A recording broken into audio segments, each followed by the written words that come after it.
इस भजन से मैं यही संदेश देना चाहता हूँ कि आप जो सोचते हैं, आप जो करते हैं, आप समझते हैं कि मुझसे ज्यादा जानकार, समझदार, विद्वान, बुद्धिमान इस धरती पर कोई नहीं, लेकिन आपकी भूल है।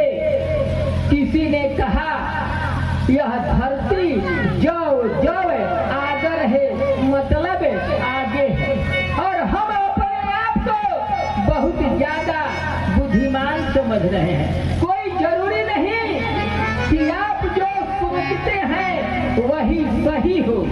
आपको दिशा देने के लिए हर युग में कोई ना कोई अवतारी मानव प्रकट होगा जिसे गुरु शब्द से संबोधित किया जाता है। तो शिव भक्तों के लिए यही संदेश है कि अब इस जन्म में आप अपने आप को गुरु के शरण में लगाएंगे। ये भी गुरु है, इनके भी शरण लग जाइए, या साक्षात मानव रूप में ही आपको गुरु मिलेंगे, उनके चरणों से निपट जाइए। आपके अंदर की जो हस्ती है उसे मिटा दीजिए, क्यों कि वो एक जलता हुआ दीपक है। जो जलता हुआ दीपक होगा वही बुझे हुए दीपक को जला सकता है, नहीं तो बुझा हुआ दीपक एक बुझे हुए दीपक को क्या जलाएगा। उसके संपर्क में आने के बाद भी कोई फायदा नहीं। तो जो हमारे गुरु तुल्य कुछ संत है वह जलते हुए दीपक के समान है। आप उनके सानिध्य में जाइएगा, वो आपके अंदर इस परम सत्ता से आपको मिलाने का प्रयास करते हैं। लेकिन आप याद रखेंगे, कहा जाता है साध्य साधन द्वारा, साधना करते हुए साधक साधना की अंतिम घड़ी में प्राणायाम रूपी महल में प्रवेश करता है, जहां अपने संस्कार एवं विचार के अनुसार भगवान भोलेनाथ का दर्शन करता है। यदि आप इसे माने तब ना, ये मेरे गुरु की वाणी है जो मैं आपके चरणों में अर्पित किया। आप जो कहते हैं कि मुझे कुछ नहीं मिला, अरे पगला, 84 लाख जोड़ी को छोड़ करके भोलेनाथ ने तुझे मानव का तन दिया, और जिस प्लेटफॉर्म पर तुझे मानव का तन मिला, यहीं से मेरे भोलेनाथ का शिव धाम शुरू होता है। तो आजा इस प्लेटफॉर्म से, इस मंच से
आपके सामने हाजिर न हो जाए।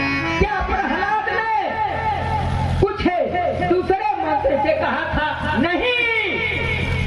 हिरण्यकश्यपु कहा, जब तेरे को इतना ही उसे परमात्मा में विश्वास है तो चल उन्हें इस खंभे से प्रकट कर।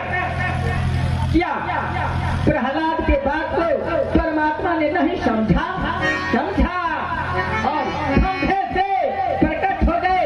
तो मेरे शिव भक्त, मुझे तो आपने काफी श्रद्धा और प्रेम दिया। धीरे धीरे रे मना, धीरे धीरे सब कुछ प्रभु धीरे धीरे होता है। तो आइए, अभी 10 मिनट तो 10 जन्मों के बराबर है। आइए, आपने समझ लिया कि मां पार्वती और शिव का मिलन इसी सावन के माह में होता है। अब मेरी मां, मेरे बुजुर्ग याद रखेंगे, कहा जाता है कि 12 वर्ष रहे संत की टोली, तब समझे संत की एक बोली।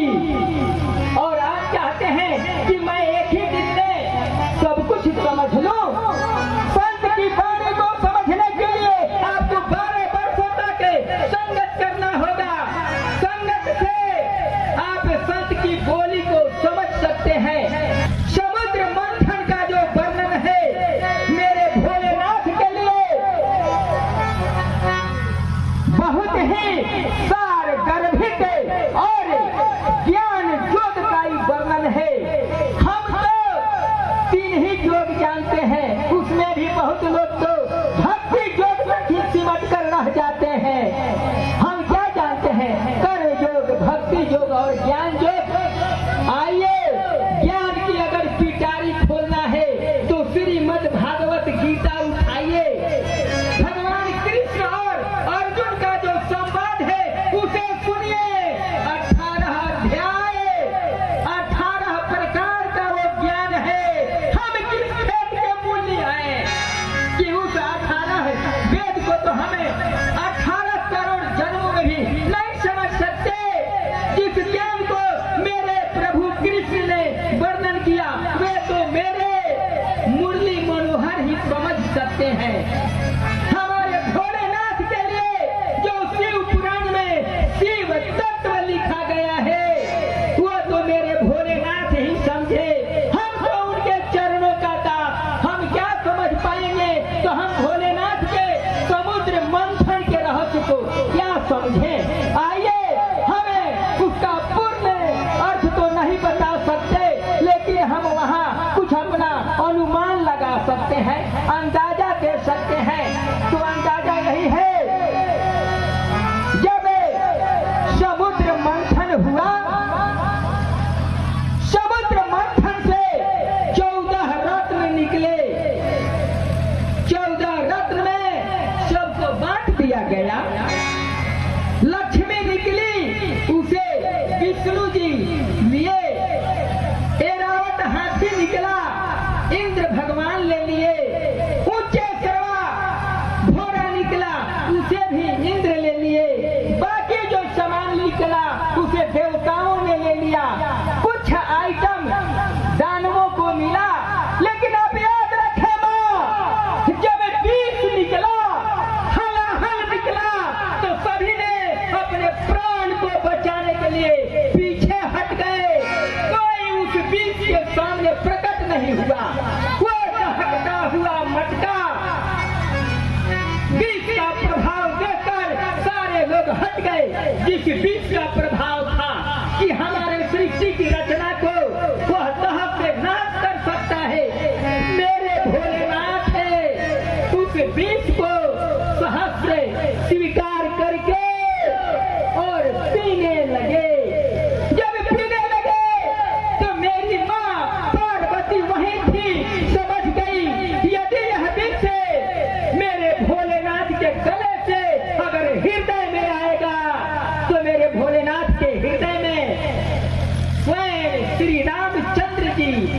विराजमान रहते हैं। ये प्रेम आप सीखें शिव और राम से। राम के हृदय में शिव और शिव के हृदय में राम। कितना महान है यह परस्पर का प्रेम। दो, एक राम एक शिव, शिव के हृदय में राम और राम के हृदय में शिव। लेकिन आज के परिवेश में हम क्या करते हैं? हम तारा से कम बानी कि हम तारा के प्रणाम करी। तू कहना माने में हमरा से बड़का बड़ा, लेकिन याद करी भक्त करे के कहल जाला जिन एकदम झुक के रहेला। तभी तो किसी ने कहा मिटा दो अपनी हस्ती को, यदि तू मर्तबा चाहो कि दाना खाक में मिलकर गुले गुलजार होता है। यदि हम अपने आप को ही महान समझेंगे तो हम महान नहीं हैं। हम सबके चरणों के दास हैं, दास। सच्चा भक्त का निशानी वही है। और भक्त कभी भी अपने आप को बड़ा नहीं समझता। शिव भक्त का पहला निशानी वही है कि उसके सामने कोई भी आ जाए, छोटा या बड़ा, तू पहले ही कहे नमः शिवाय, ओम नमः शिवाय। लेकिन आप याद रखेंगे मेरे गुरुदेव ने मुझे जो मंत्र दिए उसे मैं इस भोलेनाथ के शिवलिंग पर अंकित करा दिया हूँ। इस मंत्र का नाम है हरि ओम नमः शिवाय। यदि आप सच में अपनी मनोकामना पूर्ण करना चाहते हैं तो हरि ओम नमः शिवाय मंत्र का जाप करें। इस मंत्र के लिए मैं आपको कुछ नहीं कह सकता, इसकी विशेषता यही बता सकता हूँ। हरि ओम नमः शिवाय। हरि भगवान शिव स्वयं अपने मुख से कहते हैं हरि के लिए, हरि व्यापक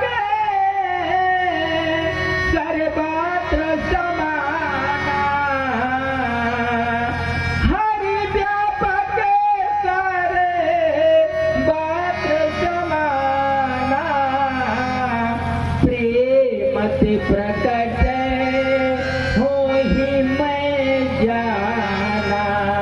तो आपने हरि शब्द का वाणी सुना, शायद मैं आशा करता हूँ सभी लोग मेरे जो भक्त हैं इसके अर्थ को समझते हैं। उसके बाद ओम है, ओम का भी आप एक अच्छा सा शब्द लिए। ओम नाम सबसे बड़ा, इससे बड़ा ना कोई, जो इसका सुमिरन करे तो शुद्ध आत्मा हो। तो आइए प्रभु हरि ओम नमः शिवाय। नमः शिवाय का आप जानते हैं, यानी कहने का मेरा यही भाव है। आप अलग अलग काली, दुर्गा, शिव, राम सबका नाम अलग अलग जापते हैं, लेकिन मेरे गुरुदेव का यह दिया हुआ मंत्र यही कहता है कि तू एक बार हरिओम नमः शिवाय का जाप कर ले। इसमें ब्रह्मांड के सारे देवता देवी सबका नाम एक ही बार में आ जाता है, किसी का नाम नहीं छूटता है। यह संपूर्ण मंत्र है और इस मंत्र की यह शक्ति है कि इसे